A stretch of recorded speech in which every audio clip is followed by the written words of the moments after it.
With good news for today from Baptist Press, I'm Brandon Porter. Today is the National Day of Prayer. Christians will gather across the U.S. to pray for our nation.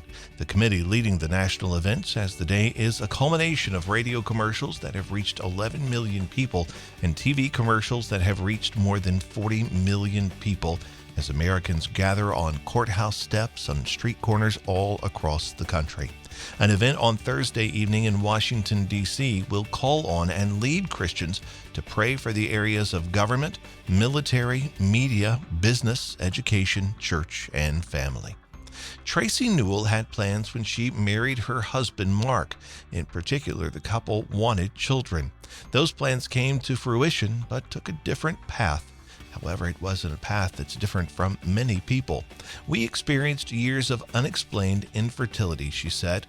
We were going to go through private adoption, but the birth mother lived in our home area during the pregnancy. Traci said she took the woman to doctor's appointments. However, about 6 weeks before the baby was born, the birth mother changed her mind.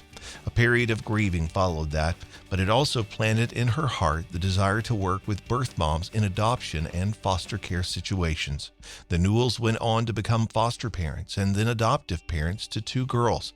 Today, Traci works with Lifeline Children's Services as its National Program Director for Families Count, which focuses on family restoration and preservation for parents seeking to be reunited with their children. The National Infertility Association says 7.3 million Americans are currently facing infertility. Good News for Today is made possible through our friends at the Voice of the Martyrs, a nonprofit organization that serves persecuted Christians around the world. Founded in 1967 by Richard and Sabina Wurmbrand, VOM is dedicated to inspiring believers to deepen their commitment to Christ and to fulfill His Great Commission, no matter the cost. Find out more and sign up for their free monthly magazine at vom.org/good news.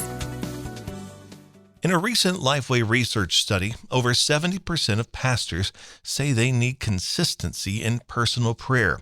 It's obvious pastors understand the importance of personal prayer in ministry, but what about the pastors who have lost their zeal for ministry and are simply going through the motions each day? How can they pray when they're burned out?